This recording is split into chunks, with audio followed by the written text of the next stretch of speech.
زيد بن أسلم رحمه الله تعالى قال: استسقى يوما عمر رضي الله تعالى عنه فجيء بماء قد شيب بعسل فقال: إنه لطيف، لكني أسمع الله عز وجل نعى على قوم شهواتهم فقال: أذهبتم طيباتكم في حياتكم الدنيا واستمتعتم بها، فأخاف أن تكون حسناتنا عجلت لنا فلم يشرب۔ حضرت زید بن اسلم رحمہ اللہ تعالی ایک تابعی ہیں۔ حضرت عمر رضی اللہ تعالی عنہ کا یہ واقعہ نقل فرماتے ہیں۔ تابعی ان حضرات کو کہا جاتا ہے جنہوں نے حضرات صحابہ رضوان اللہ تعالی علیہم اجمعین کی زیارت کی۔ تو حضرت عمر رضی اللہ تعالی عنہ کی انہوں نے زیارت کی۔ ایک دفعہ جو پانی مانگا حضرت عمر رضی اللہ تعالی عنہ نے، تو حضرت عمر رضی اللہ تعالی عنہ کی خدمت میں جو پانی پیش کیا گیا وہ شہد ملا ہوا تھا، یعنی اس پانی کے اندر شہد گھول کر ملایا گیا تھا۔ حضور علیہ السلام کو بھی یہ پانی بڑا مرغوب تھا، اور عام طور پر پانی میں شہد گھول کر شہد ملا کر حضور علیہ السلام پیا کرتے تھے، جو لذیذ بھی ہوتا اور طبیعت کے لیے مفید بھی ہوتا۔ تو حضور علیہ السلام کو بھی پسند تھا۔ حضرت عمر رضی اللہ تعالی عنہ کی خدمت میں ایسا ہی پانی پیش کیا گیا۔ فقال انہ لطیف، تو حضرت عمر دیکھ کر فرمانے لگے کہ یہ تو بڑی لذیذ چیز ہے، اللہ کی بڑی بہترین نعمت۔ لیکنی اسمع اللہ عز وجل نعى على قوم شہواتهم، لیکن میں اس کو نہیں پی سکتا، اس لیے کہ میں نے قرآن کریم میں اللہ جل شانہ کا یہ ارشاد سنا ہے۔ اللہ جل شانہ نے کافروں کے بارے میں اگرچہ فرمایا کہ انہوں نے اپنی آخرت کی جو نعمتیں اور لذتیں ہیں وہ دنیا میں ہی حاصل کر لی تھی، اور یہ آیت مبارکہ تلاوت کی: اذہبتم طیباتکم فی حیاتکم الدنیا واستمتعتم بہا، کہ تم لوگوں نے اپنی لذیذ چیزیں اپنی دنیاوی زندگی میں ہی حاصل کر لی، واستمتعتم بہا، اور اس کے مزے لوٹ لیے، مزے تم نے اٹھا لی۔ یعنی طیبات، لذت والی چیزیں، نعمتیں، یہ در حقیقت اس کی جگہ دنیا نہیں ہے، آخرت۔ دنیا تو یہ مشقتوں کا گھر ہے، تکلیفوں کا گھر ہے، تکلیفوں والی جگہ ہے۔ اس میں تو اللہ کی پابندیاں جو دین اور شریعت کی ہیں اس کے مطابق زندگی گزارنی ہے۔ اصل نعمتیں تو اللہ نے جو تیار رکھی ہیں وہ آخرت میں ایمان والوں کے لیے جنت میں تیار رکھی، وہ نعمتیں ہیں جو صحیح معنوں میں نعمتیں ہیں۔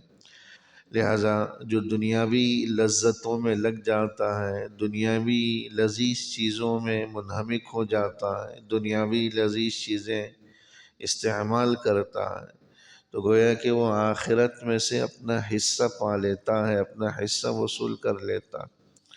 تو حضرت عمر رضی اللہ تعالیٰ عنہ نے یہی آیت پڑھی کہ اذہبتم طیباتکم فی حیاتکم الدنیا، کہ تم لوگوں نے اپنی لذیذ چیزوں کو اپنی دنیاوی زندگی میں ہی حاصل کر لیا، واستمتعتم بہا، اور اس کے مزے لے لی۔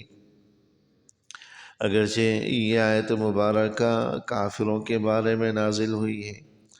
اور اس آیت مبارکہ میں یہ سمجھایا گیا ہے جو کافر لوگ دنیا کے اندر کوئی اچھا عمل کرتا ہے جو دیکھنے میں اچھا ہوتا ہے، کیونکہ بہت سے کافر بھی رفاہی، خیراتی، مدد معاونت والے اچھے کام انجام دیتے ہیں، تو ایسے لوگوں کے لیے تو چونکہ آخرت میں کوئی اجر و ثواب تو ہے ہی نہیں، لہٰذا ایسے لوگوں کا جو اچھا عمل ہے اس کا بدلہ دنیا میں ہی چکا دیا جاتا، اور دنیا کی نعمتوں اور دنیا کی لذتوں کے ذریعے اس کے اس اچھے عمل کا بدلہ دے دیا جاتا تاکہ آخرت میں کوئی اس کا حساب کتاب نہ رہے، اس کی کوئی نیکی باقی نہ رہے جس کا اس نے پھل نہ پایا ہو۔ اس لیے آج ہم دنیا میں دیکھتے ہیں کہ مادی اعتبار سے، دنیاوی اعتبار سے کافر ایمان والوں کے مقابلے میں زیادہ ترقی یافتہ ہے۔ ہاں، زیادہ ترقی یافتہ مادی اعتبار سے، دنیاوی اعتبار سے، مال و دولت کی کثرت ہے۔ ہم مسلمان بھی اسی جھانسے میں آ کر، ہمارا نوجوان بھی اسی جھانسے میں آ کر اچھے مستقبل یا دنیاوی ترقی کی چاہت لیے ہوئے ایسے ممالک کا رخ کرتا ہے، ایسے ممالک میں جانے کی کوشش کرتا ہے تاکہ اس کا مستقبل اچھا ہو جائے، دنیاوی ترقیاں ہو جائیں، مادی اعتبار سے فراوانی ہو جائے۔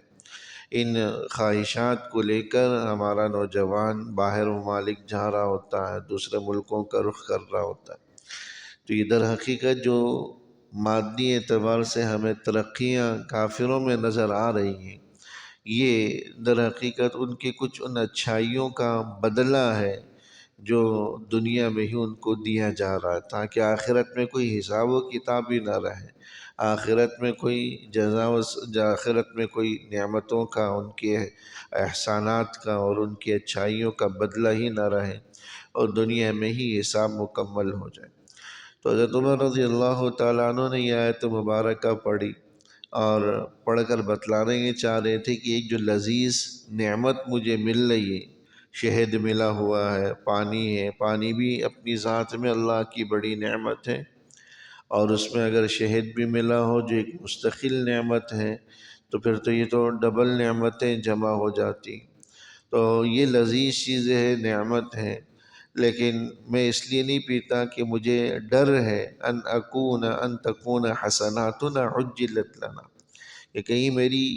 نیکیوں کا اور میری اچھائیوں کا بدلہ دنیا میں ہی نہ دے دیا جائے ان لذیذ نعمتوں کی شکل میں۔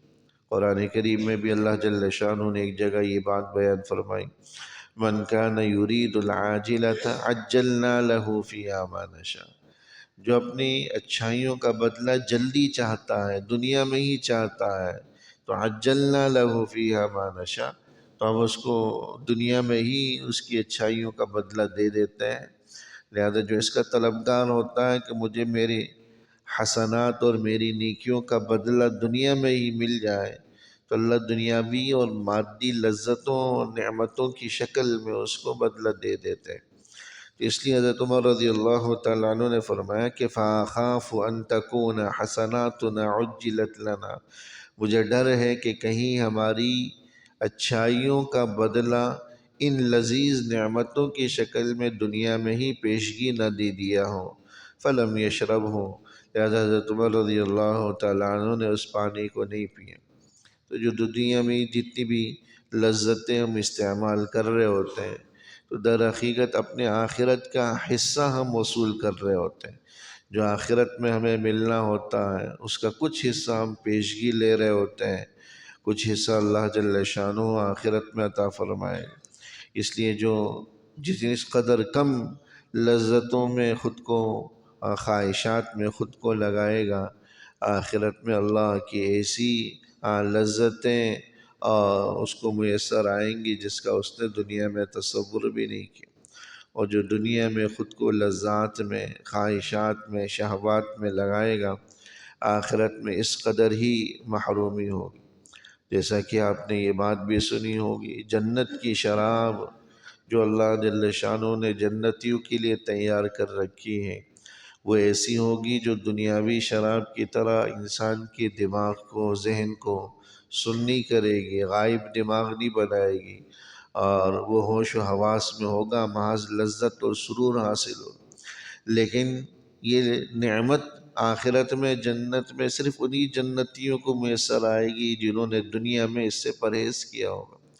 اور جو دنیا میں اس جو ہے شراب سے خود کو جنہوں نے آلودہ کیا ہوگا، اگر وہ ایمان کی وجہ سے جنت میں جائیں بھی تو شراب، جنت کی شراب سے محروم رہیں گے، کیونکہ دنیا میں انہوں نے یہ لذتیں استعمال کر لی۔ اس لیے جو دنیا میں جتنا ہلکا پھلکا ہوگا، آخرت میں اتنی ہی لذتوں اور نعمتوں میں ہوگا۔ اللہ جل شانہ صحیح سمجھ نصیب فرمائے، عمل کی توفیق نصیب فرمائے۔ ربنا تقبل منا إنك أنت السميع العليم وتب علينا إنك أنت التواب الرحيم، وصلى الله تعالى على خير خلقه محمد وآله وصحبه أجمعين، آمين برحمتك يا